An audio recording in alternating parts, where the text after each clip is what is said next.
नमस्कार दोस्तों, कैसे हैं आप लोग। आई होप कि आप सभी लोग बहुत अच्छे होंगे। दोस्तों, जिस तरह से आप लोग अपना प्यार और स्नेह दे रहे हैं, बिल्कुल इसी तरह से अपना प्यार और स्नेह बनाए रखिए। और हमारे द्वारा जितनी भी क्लासेस शेयर की जाए, वे सारी क्लासेस को अच्छे तरीके से देखते चलिए। अगर आपकी कोई डाउट्स होते हैं तो अपने डाउट्स को कमेंट बॉक्स में जरूर डाल दिया करें, ताकि मैं आपके सभी प्रश्नों का जवाब दे सकूं। चलिए आइए अब प्रारंभ करते हैं। बिना किसी और बात की चर्चा करते हुए सीधा आते हैं अपने टॉपिक पर। जैसा कि बात करते हैं, यहाँ पर कहा गया है कि जितने भी सजीव होते हैं वे क्या करते हैं, गति करते हैं। अर्थात कहने का मतलब ये है कि जितने भी जीव होते हैं वे चलते हैं, यानी कि गति करते हैं। तो ऐसे में अगर देखा जाए तो कुछ ऐसे भी जंतु हैं, कुछ ऐसे भी जंतु या प्राणी की बात करते हैं जो क्या करते हैं, चलते भी हैं, अगर आवश्यकता पड़ती है तो वे दौड़ते भी हैं। तो ऐसे में अगर देखा जाए तो मनुष्य की बात की जाती है, शेर की बात की जाती है, कुत्ता की बात की जाती है, बिल्ली की बात की जाती है। तो ये सारे जो जंतु होते हैं, यानी कि जो प्राणी होते हैं, वे क्या करते हैं, चलते भी हैं और दौड़ते भी हैं। चलिए नेक्स्ट बात करते हैं कि इन जानवरों में अलग अलग गतियों के लिए, इन जानवरों में क्या है, अलग अलग गतियों के लिए इनकी हड्डियों में अनेक प्रकार की संधियां पाई जाती हैं। बिल्कुल सही बात है। कुछ ऐसे भी जंतु हैं जो तेज दौड़ते हैं, कुछ ऐसे भी जंतु हैं जो धीरे दौड़ते हैं, यानी कि धीरे चलते हैं। तो इनकी खास बात यह है कि इनकी गतियों के लिए क्या है, इनकी हड्डियों में अगर आप देखें तो अनेक प्रकार की संधियां पाई जाती हैं। संधियां का मतलब क्या हो जाता है, या संधि किसे कहा जाता है, तो संधि को अंग्रेजी में क्या कहा जाता है, जॉइंट कहा जाता है। तो जहां दो या दो से अधिक हड्डियां आपस में जुड़ती हैं दोस्तों, उसे क्या कहा जाता है, संधि कहा जाता है या संधियां कहा जाता है। तो आप लोग जरूर ध्यान रखिएगा कि जहां दो या दो से अधिक हड्डियां आपस में जुड़ती हैं उसे क्या कहा जाता है, तो संधियां कहा जाता है। चलिए अब नेक्स्ट बात कर लेते हैं। कहा जा रहा है यहां पर कि मनुष्य में पाई जाने वाली संधियां कौन कौन सी हैं और इनकी क्या खास विशेषता है। तो आइए समझ लेते हैं कि मनुष्य में पाई जाने वाली कौन कौन सी संधियां हैं और इनकी क्या खास विशेषताएं हैं, जिसके अंतर्गत हम सबसे पहले देखने वाले हैं कंदुक खल्लिका नामक संधि के बारे में। तो आइए हम समझ लेते हैं सबसे पहले कंदुक खल्लिका नामक संधि के बारे में। और इसकी खास बात क्या है, तो इसकी खास बात यह है दोस्तों कि इस प्रकार की संधि में सभी दिशाओं में गति होती है। अर्थात कहने का मतलब यह है कि इस प्रकार की जो संधि होती है वो सभी दिशाओं में गति करती है, सभी दिशाओं में गति करती है। ये बातें आप जरूर ध्यान रखिएगा। और इस प्रकार की संधि हमारे शरीर में कहां पाई जाती है, तो हमारे कंधे की बात करते हैं, हमारे कंधे की बात करते हैं और हमारे कूल्हे की बात करते हैं। तो इस प्रकार की संधि पाई जाती है। किस प्रकार की संधि की बात मैं कर रहा हूं, तो कंदुक खल्लिका नामक संधि की बात करते हैं। तो इस प्रकार की जो संधि है हमारे कहाँ पाई जाती है, तो हमारे शरीर में। तो अगर आप देखें तो हमारे कंधे की बात करते हैं, जो कि हमारा कंधा ए है। और अगर आप देखें तो हमारे कूल्हे की बात की जाती है, तो हमारा कूल्हा ए है।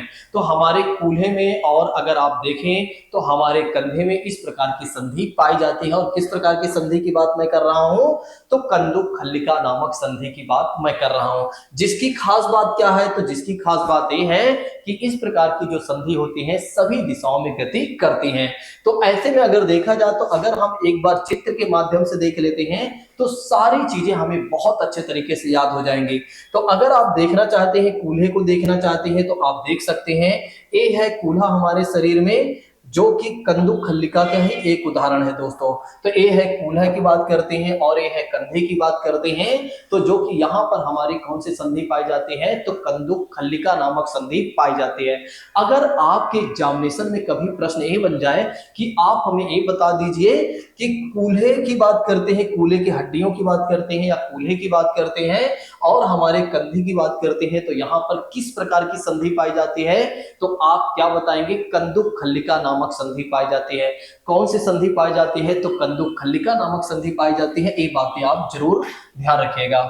चलिए अब आइए बात करते हैं इसी के साथ अगले संधि के बारे में। संधि को अंग्रेजी में ज्वाइंट कहा जाता है, जो कि हमने पहले ही बता दिया है, तो ध्यान रखिएगा। तो आइए अब समझ लेते हैं हिंज संधि के बारे में। तो हिंज संधि को क्या कहा जाता है, कब्जा संधि भी कहा जाता है। तो हिंज संधि को क्या कहा जाता है, कब्जा संधि भी कहा जाता है। और इसकी खास बात यह है दोस्तों कि एक ही दिशा में गति करती है या एक ही दिशा में गति होती है। तो ध्यान रखिएगा, जो आपकी हिंज संधि है और कब्जा संधि है, इसकी खास बात यह है कि एक ही दिशा में क्या करती है, गति करती है या गति होती है। और इस प्रकार की संधि हमारे शरीर में कहाँ पाई जाती है, तो हमारे कोहनी और घुटने की बात करते हैं। तो हमारे कोहनी की बात करते हैं तो ये है हमारी कोहनी, ये है हमारी कोहनी, और अगर आप देखते हैं तो ये है हमारे घुटने, जहां पर क्या है कि हिंज या कब्जा नामक संधि पाई जाती है। तो ध्यान रखिएगा, हमारे कोहनी की बात करते हैं, हमारे एक तरह से घुटनों की बात करते हैं, तो यहाँ किस प्रकार की संधि पाई जाती है, तो हिंज संधि पाई जाती है, जिसे किस और नाम से जाना जाता है, तो कब्जा संधि के नाम से भी जाना जाता है। किस और नाम से जाना जाता है, तो कब्जा संधि के नाम से भी जाना जाता है। अगर इसे एग्जाम्पल के तौर पर आप देखना चाहते हैं, यानी कि चित्र के माध्यम से देखना चाहते हैं, तो आप देख सकते हैं यहाँ पर ये है चित्र। तो आप देख सकते हैं ए है चित्र, ए है हमारी कोहनी की बात करते हैं, और ए है हमारा घुटना। दोस्तों ए है हमारे घुटना या घुटने की बात करते हैं। तो यहाँ पर किस प्रकार की संधि पाई जाती है, तो यहाँ पर हमें हमारे शरीर में किस प्रकार की संधि पाई जाती है, तो हिंज या कब्जा संधि पाई जाती है। और हिंज या कब्जा संधि की खास बात क्या है, तो हिंज और कब्जा संधि की खास बात यह है कि एक ही दिशा में गति करती है, एक ही दिशा में गति करती है, एक ही दिशा में गति होती है। चलिए अब आइए बात कर लेते हैं दोस्तों अचल संधि के बारे में। अब आइए बात कर लेते हैं अचल संधि के बारे में, जिसे किस और नाम से जाना जाता है अंग्रेजी में, तो इसे जाना जाता है इमूवल जॉइंट के नाम से जाना जाता है। किस नाम से जाना जाता है, तो इमूवल जॉइंट के नाम से जाना जाता है। इसकी खास बात यह है दोस्तों कि इस प्रकार की जो संधि होती है, इनमें कोई भी गति नहीं होती है, इनमें किसी भी प्रकार की कोई गति नहीं होती है। और इस प्रकार की संधि कहाँ पाई जाती है, तो हमारे शरीर में हमारे सिर में पाई जाती है। और हमारा सिर क्या है, ए है, जिसे हेड कहते हैं। तो यहाँ पर कौन सी संधि पाई जाती है, तो इमूवल जॉइंट पाई जाती है, यानी कि अचल संधि पाई जाती है। और अचल संधि अगर आप देखना चाहते हैं तो ए है हमारा हेड, ए है हमारा हेड, यहाँ पर कौन सी संधि पाई जा रही है, तो इमूवल संधि पाई जा रही है। कौन सी संधि पाई जा रही है, तो इमूवल संधि पाई जा रही है दोस्तों। और इमूवल संधि की खास बात क्या है कि ये हमारे शरीर में, मतलब इस प्रकार इसकी खास बात क्या है कि ये किसी भी दिशा में कोई गति नहीं करती है, किसी भी दिशा में कोई गति नहीं करती है दोस्तों, और ये हमारे सिर में पाई जाती है। चलिए अब आइए हम बात कर लेते हैं इसी के साथ अगले पॉइंट के बारे में। तो अगली संधि हमारी कौन सी है। यदि आप लोगों को क्लास बेहतर लग रही है तो आप लोग कमेंट भी करते चला करें, और लाइक भी करते चले करें, और साथ ही साथ अगर आपका मन करता है तो सब्सक्राइब भी कर लिया करें, और दूसरों को भी जरूर शेयर कर दिया करें। चलिए अब आइए बात करते हैं इसी के साथ अगली संधि के बारे में, जिसे पाइवोट ज्वाइंट कहा जाता है। जिसे क्या कहा जाता है, पाइवोट ज्वाइंट कहा जाता है। और इसे अगर आप देखें तो हिंदी में क्या कहा जाता है, धुराग्र संधि कहा जाता है। और धुराग्र संधि को एक और नाम से जाना जाता है, खूंटी संधि के नाम से भी जाना जाता है, खूंटी संधि के नाम से भी जाना जाता है। जैसा कि बात करते हैं कि पहले हमारे पास हिंगर नहीं हुआ करता था, खूंटी हुआ करती थी, ठीक है, जो हमारे कच्चे घर हुआ करते थे। जब एक तरह से पक्के घर के जमाने बहुत कम थे, बहुत कम लोगों के पक्के घर हुआ करते थे, तो हमारे जो कच्चे घर हुआ करते थे वहां पर क्या हुआ करता था, खूंटी लगी होती थी, और हम अपने कपड़े वहीं टांग देते थे। ठीक है, तो एक उसी से जुड़ा हुआ है दोस्तों, अभी आप समझेंगे, मैं आपको समझाने वाला हूँ। धुराग्र संधि या खूंटी संधि की बात करते हैं तो इसकी खास बात क्या है कि इस प्रकार की संधि में क्या होता है दोस्तों कि ऊपर नीचे, दाएं बाएं, आगे पीछे की गति होती है। तो ध्यान रखिएगा, इस प्रकार की संधि में खास बात क्या है कि ऊपर नीचे की बात करते हैं, दाएं बाएं की बात करते हैं, आगे पीछे की बात करते हैं। तो इस प्रकार की संधि में गति होती है। तो इस प्रकार की संधि में किस प्रकार की कैसे गति होती है, तो ऊपर नीचे की बात करते हैं, बाएं दाएं की बात करते हैं, आगे पीछे की बात करते हैं, तो गति होती है। इस प्रकार की संधि कहाँ पाई जाती है, तो इस प्रकार की संधि जो होती है दोस्तों हमारे सिर और गर्दन में पाई जाती है, जो कि क्या करती है, सिर और गर्दन को जोड़ने का काम करती है। तो हमारे गर्दन की बात करते हैं दोस्तों, तो ये है हमारा गर्दन और ये है हमारा सिर। तो इसको जोड़ने का काम कौन सी संधि करती है, तो इसको जोड़ने का काम करती है दोस्तों धुराग्र संधि या खूंटी संधि की बात करते हैं, जिसे अंग्रेजी में क्या कहा जाता है, पाइवोट संधि कहा जाता है। और इसकी खास बात क्या है, जो हमारे एक तरह से हमारे सिर और गर्दन को जोड़ने का काम करती है। इस प्रकार की संधि किस प्रकार कैसे गति करती है, तो अगर आप देखें तो सबसे पहले क्या कहा जा रहा है कि ऊपर नीचे की बात करते हैं, नीचे ऊपर की बात करते हैं, दूसरी बात करते हैं दाएं बाएं की बात करते हैं तो दाएं बाएं अगर आप देखें तो इस तरह की बात की जाती है। और आगे पीछे की बात करते हैं तो अब डांस करके बताना पड़ेगा, ऐसे। हाँ, तो ये हो जाता है दोस्तों। तो अगर आप देखना चाहते हैं तो मतलब शायद आप सॉरी शायद अब आप लोगों को चीजें समझ में आ गई होंगी कि धुराग्र संधि या खूंटी संधि की खास बात क्या है दोस्तों। तो इसकी खास बात ये है कि ये हमारे सिर और गर्दन को जोड़ने का काम करती है। ये हमारे सिर और गर्दन को जोड़ने का काम करती है, भूलिएगा नहीं। चलिए नेक्स्ट बात करते हैं कि एक मनुष्य में, एक अडल्ट मनुष्य की बात करते हैं। देखिए वयस्क मनुष्य किसे कहा गया है? जो 18 वर्ष पूरा कर लेता है उसे क्या कहा जाता है? अडल्ट मनुष्य कहा जाता है या अडल्ट ह्यूमन कहा जाता है, जिसे वयस्क मनुष्य भी कहा जाता है। एक अडल्ट मनुष्य की बात करते हैं या वयस्क मनुष्य की बात करते हैं तो इसमें टोटल कितनी हड्डियां पाई जाती हैं? तो टोटल 206 हड्डियां पाई जाती हैं, जो कि आप पहले से ही जानते हैं। ये तो बचपन में ही पढ़ाया गया है कि हमारे शरीर में अगर आप देखें तो टोटल मिलाकर 206 हड्डियां पाई जाती हैं। चलिए अब आइए बात कर लेते हैं नेक्स्ट पॉइंट के बारे में, लेकिन एक बार मैं चित्र के माध्यम से आपको दिखा देता हूं। पाइवोट ज्वाइंट की बात करते हैं तो ये है हमारे पाइवोट ज्वाइंट है दोस्तों, जो कि हमारे सिर को और एक तरह से गर्दन से, हाँ, हमारे गर्दन को सिर से जोड़ने का काम कर रही है दोस्तों। अगर आप देखना चाहते हैं तो ये है गर्दन, ये है हमारा सिर दोस्तों, इसको आप देख सकते हैं। ठीक है, तो अभी हमने किन किन चीजों पर बात किया, एक बार हम रिवीजन कर लेते हैं ताकि चीजें हमें अच्छे तरीके से क्लियर हो जाए, तो फिर हम आगे बढ़े। सबसे पहले हमने आपको बताया कि मनुष्य में पाई जाने वाले संधियों में सबसे पहले हमने आपको बताया कंदुक खल्लिका संधि के बारे में। और कंदुक खल्लिका संधि की बात करते हैं तो इस प्रकार की जो संधि होती है सभी दिशाओं में गति करती है, सभी दिशाओं में गति करते हैं। जिस दिशा में आपका मन करता है आप एक तरह से ईस्ट वेस्ट नॉर्थ, ठीक है, जहां भी आपका मन करता है, जैसा भी मन करता है उस प्रकार की आप क्या कर सकते हैं, गति कर सकते हैं। और इस प्रकार की संधि कहां पाई जाती है हमारे शरीर में? तो हमारे कंधे की बात करते हैं, हमारे कंधे की बात करते हैं और हमारे कूल्हे की बात करते हैं। तो ये है हमारा कूल्हा दोस्तों, जो कि हमने आपको पहले ही बताया हुआ है और चित्र के माध्यम से भी हमने आपको समझाया था। ये है हमारे कूल्हे, ये है हमारे एक तरह से आप देखें तो कंधे हैं। चलिए नेक्स्ट बात करते हैं हिंद नामक संधि के बारे में। हमने आपको बताया था, और जिसे क्या कहा जाता है? कब्जा संधि भी कहा जाता है। क्या कहा जाता है? तो इसे कब्जा संधि के नाम से भी जाना जाता है। और इस प्रकार की संधि में खास बात क्या है? एक ही दिशा में गति होती है। तो इसमें क्या होता है दोस्तों? एक ही दिशा में गति होती है। और इस प्रकार की संधि कहां पाई जाती है हमारे शरीर में? तो हमारे कोहनी की बात करते हैं, ये है हमारे कोहनी, ये है हमारी कोहनी। और हमारे घुटनों की बात करते हैं तो ये है हमारा घुटना दोस्तों, जो कि आप जानते ही हैं। ये है हमारे घुटने की बात करते हैं। और यहाँ पर किस प्रकार की संधि पाई जाती है? तो हिंज नामक संधि पाई जाती है, जिसे कब्जा संधि के नाम से भी जाना जाता है, मैंने आपको बताया था। अब बात कर लेते हैं अचल संधि के बारे में, जिसे इमोबल ज्वाइंट भी कहा जाता है। मैंने पहले ही समझा दिया है, लेकिन मैंने चाहा कि एक बार आपको याद करवा दूं सारी चीजें। इस प्रकार की संधि में कोई गति नहीं होती है, मतलब कहीं से कहीं तक कोई गति नहीं होती है, ठीक है, किसी भी तरह से कोई मूव ऑन नहीं होता है। तो ऐसे में अगर देखें तो इस प्रकार की संधि कहां पाई जाती है?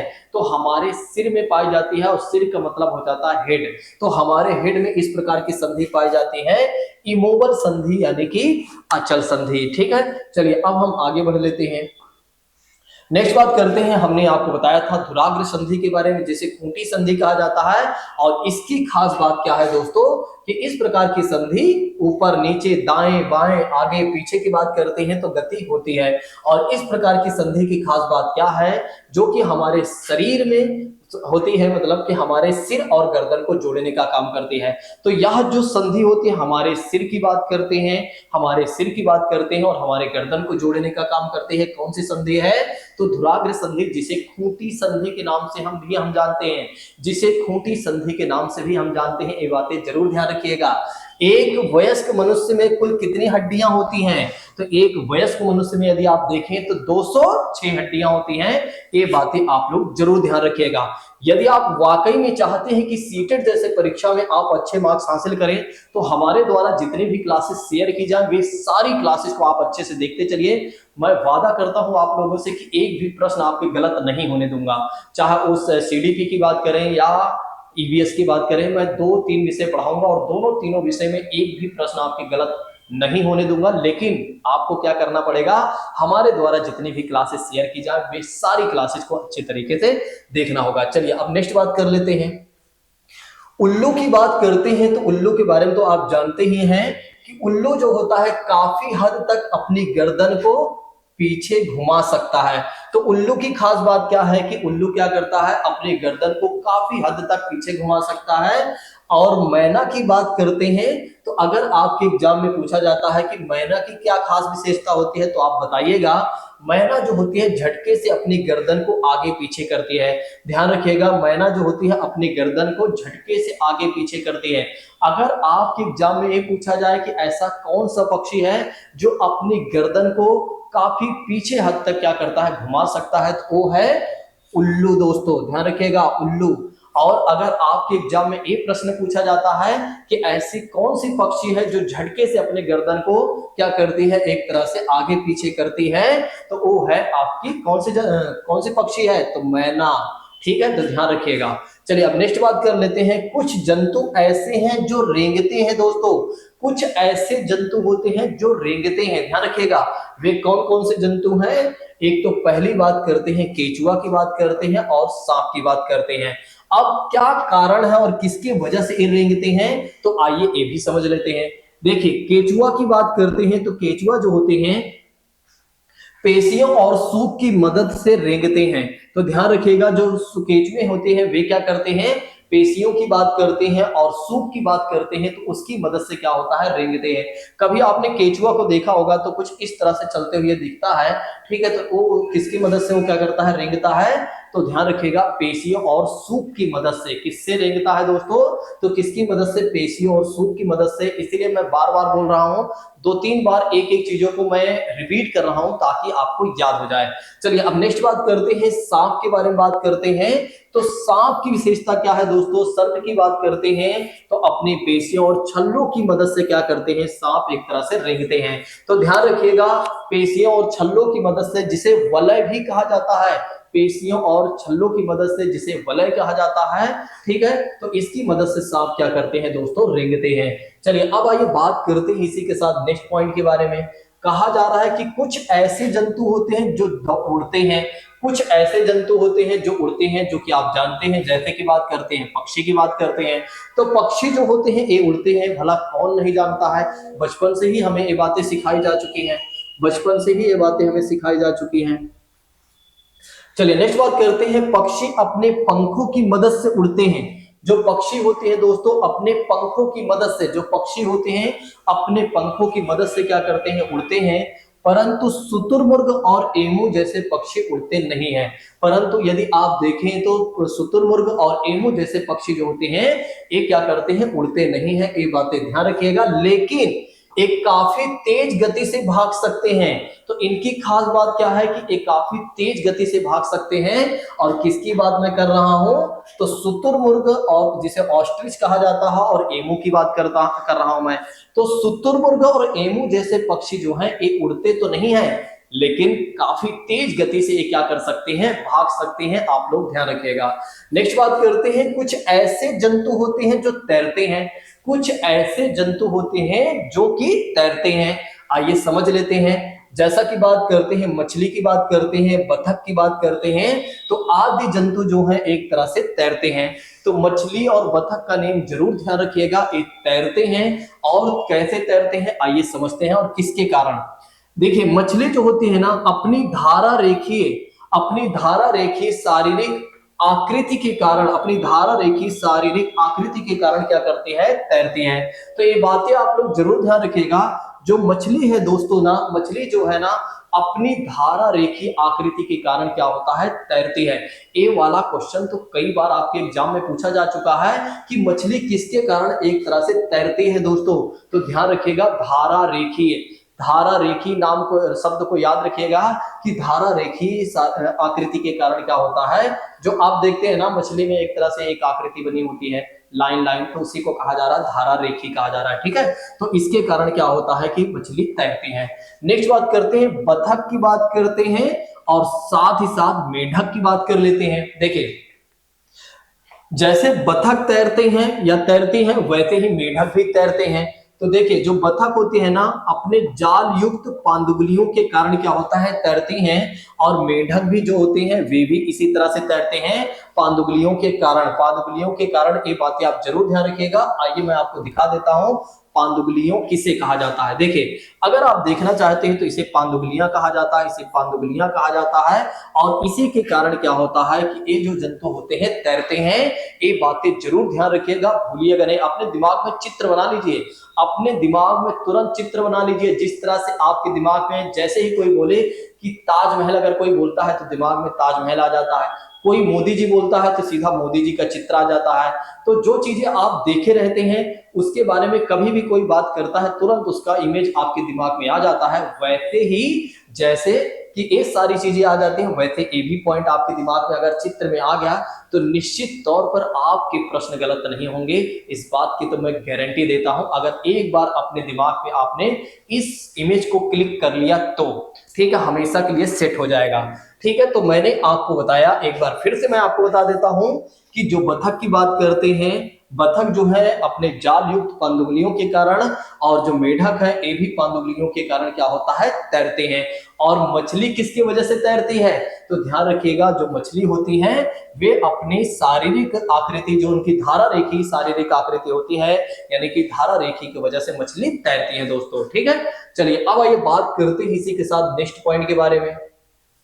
कुछ ऐसे भी जंतु होते हैं जो फुदकते हैं, जैसा कि बात करते हैं मेढक की बात करते हैं। तो मेढक को तो आप जानते हैं फुदक कर चलता है, मेढक को तो आप जानते हैं फुदक फुदक कर चलता है। चलिए नेक्स्ट बात कर लेते हैं। कुछ ऐसे भी जंतु होते हैं ना जो तीन काम एक साथ कर सकते हैं, यानी कि तीनों काम को कर सकते हैं आसानी पूर्वक। और उन जंतु की बात करते हैं जैसे कि वो है कॉकरोच। कॉकरोच की बात करते हैं जो कि क्या कर सकता है कॉकरोच, या क्या कर सकते हैं, तो ये चल भी सकते हैं। अगर इन्हें चलना है तो चल सकते हैं, अगर इन्हें कहीं चढ़ना है तो ये चढ़ सकते हैं, अगर इन्हें कहीं पर उड़ना है तो ये क्या कर सकते हैं दोस्तों, उड़ भी सकते हैं। आप बच्चों को सिखाइएगा कॉकरोच के बारे में कि कॉकरोच जो होते हैं वे क्या कर लेते हैं, तीनों काम एक साथ कर सकते हैं, तीन काम कर सकते हैं। एक तो चल भी सकते हैं, ठीक है, उन्हें चलकर आप बता दीजिए। अगर वे उड़ना चाहे तो वे उड़ भी सकते हैं, अगर उन्हें कहीं पर दीवारों में चढ़ना है तो वे चढ़ भी सकते हैं। ये बातें आप जरूर ध्यान रखिएगा। सोचिए अगर आप लोगों को ये बातें पता रहेंगी तभी तो आप बच्चों को सिखाएंगे, तभी तो आप बच्चों को सिखाएंगे। अगर आपको ही नहीं पता रहेगा तो आप क्या सिखाएंगे बच्चों को। बहुत सारे स्टूडेंट ये कहते हैं कि आखिर एनवायरमेंट जैसे विषय को क्यों रख दिया गया, आखिर एनवायरमेंट जैसे विषय को क्यों रख दिया गया टीचिंग मेथड में, टीचिंग वाले सिलेबस में। तो इसीलिए रख दिया गया ताकि आपको सारी चीजें पता रहें, तभी आप जाकर बच्चों को पढ़ा पाएंगे। नहीं तो बच्चे आपसे कोई प्रश्न करेंगे तो फिर तो आप जानते ही हैं, मारना पीटना आपका काम हो जाता है। आप बोलेंगे फालतू बातें मत किया करो, बहुत ज्यादा ही बोलते हो तुम। ठीक है, जैसे आपने देखा है ना, अगर आपने बचपन में तो महसूस किया ही होगा, कुछ टीचरों ने आपके साथ ऐसा व्यवहार किया होगा, जब उनसे कोई प्रश्न आपने किया होगा तो वे आपकी बात को नहीं सुने होंगे, वे आपको डांट कर बैठा दिए होंगे। उसके पीछे का कारण कहीं ना कहीं ये भी था, हो सकता है उन्हें ना पता रहा, और कई बार क्या होता है उनका मूड नहीं होता है। तो मूड ना होना एक गलत बात है। कोई भी टीचर है अगर वो ये दिमाग लगाता है कि नहीं मेरा मूड नहीं है पढ़ाने का, तो ये गलत बातें हैं। ठीक है, मतलब जो टीचर होता है उसका मूड बने या ना बने उसे बनाना पड़ता है, ठीक है, पढ़ाने के लिए। ठीक है, लेकिन अगर वो कह देता है कि नहीं चलो बैठो तुम फालतू बातें कर रहे हो, तो वो गलत बातें हैं। तो ध्यान रखिएगा, अगर आप लोगों को चीजें पता होंगी तभी आप बता पाएंगे। तो कुछ ऐसे भी जंतु होते हैं जो फुदकते हैं, जैसा कि बात करते हैं मेढक की बात करते हैं। कुछ ऐसे जंतु हैं जो चलते भी हैं, चढ़ते भी हैं और उड़ते भी हैं। और ऐसे में अगर आप देखें तो कॉकरोच की बात की जाती है। अब नेक्स्ट बात करते हैं कि पौधे भूमि में क्या रहते हैं, स्थिर रहते हैं, यानी कि स्टेबल रहते हैं। जो पौधे होते हैं ना, एक क्या रहते हैं, भूमि में स्थिर रहते हैं, परंतु उनमें पत्तियों का हिलना और फूलों का खिलना या बंद होना, मतलब जो फूलों का खिलने की बात करते हैं या बंद होने की बात करते हैं, तो उद्दीपनों की प्रति क्या है, ये अनुक्रिया को दिखाता है। तो उद्दीपनों के प्रति क्या करता है दोस्तों, अनुक्रिया को दिखाता है। ये बातें जरूर ध्यान रखिएगा, और उनमें यह गति को दर्शाता है। ठीक है, तो पौधे भूमि में स्थिर रहते हैं जो कि आप जानते ही हैं, परंतु उनमें पत्तियों का हिलना, पत्तियां हिलती हैं, और फूलों का खिलना और फूलों का बंद हो जाना।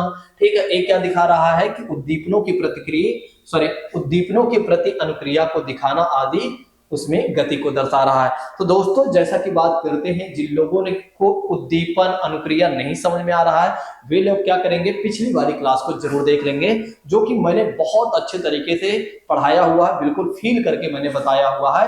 अब उनका, जिन लोगों ने क्लास देख लिया हुआ है पहले वाली, उनका तो प्रश्न गलत हो ही नहीं सकता है कि उद्दीपन क्या है, अनुक्रिया क्या है।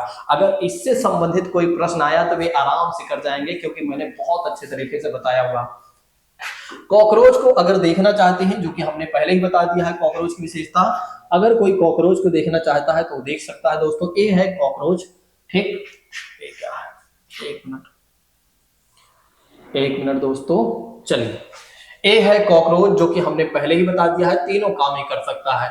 चलिए अब हम आगे बढ़ लेते हैं इसी के साथ। नेक्स्ट बात करते हैं कि सजीवों में प्रजनन होता है, यानी कि रिप्रोडक्शन होता है, जो कि आप जानते ही हैं कि सजीवों में क्या होता है, प्रजनन होता है। सजीवों में क्या होता है, प्रजनन होता है। ऐसे में अगर देखा जाए तो कहा जा रहा है कि जिस प्रक्रिया के द्वारा सजीव अपने समान, मतलब जैसे वे हैं वैसे ही क्या करते हैं, संतान उत्पन्न करते हैं, तो उसे क्या कहा जाता है, प्रजनन कहा जाता है। उसे क्या कहा जाता है, प्रजनन कहा जाता है। और अंग्रेजी में क्या कहा जाता है, रिप्रोडक्शन कहा जाता है।